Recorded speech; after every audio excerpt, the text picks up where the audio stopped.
Welcome to Hiroshi Matsuda's Neuroimaging Complete. In this series, one case at a time, I will discuss neuroimaging and its findings. Let's log in. Case 1. This case is a woman in her late 60s. She presents with short-term memory impairment, executive dysfunction, and an MMSE score of 22. MRIT1 weighted transaxial image. Where do you see atrophy? MRIT1 weighted coronal image. Tomogram and brain surface projection of results of VS-RAD analysis. Colored Z-score map shows significant atrophy. The Z-score in the medial temporal area is 1.73, but the right side shows a higher value of 2.38. Technetium-99 MECD brain perfusion SPECT. Where do you see the decreased perfusion? EZIS analysis image. Colored Z-score map shows significant reduction in brain perfusion. The Z-score of the area circled from the posterior cingulate gyrus to the precuneus and the parietal lobe is 1.58. Fluorine 18 fluorodeoxide glucose PET. Where do you see hypometabolism? Question. Which of the following is the most likely diagnosis in this case? A. Alzheimer's disease. B. Dementia with Lewy bodies. C. Idiopathic normal pressure hydrocephalus. D. Frontotemporal dementia. E. Epilepsy. The answer is A. Alzheimer's disease. I explain the MRI findings. Coronal and transaxial images show dilatation of the right inferior horn of the lateral ventricle and right hippocampal atrophy. VS-RAD analysis results.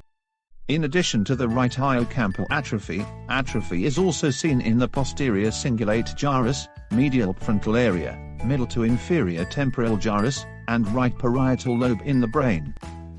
Brain perfusion SPECT shows hypoperfusion in the right temporoparietal lobe as well as in the right frontal lobe. EZI analysis shows significant hypoperfusion in the right temporal lobe, right frontal lobe, and medial frontal area, in addition to the posterior cingulate gyrus to the precuneus and right parietal lobe. Glucose metabolism PET shows hypometabolism in the right temporoparietal lobe.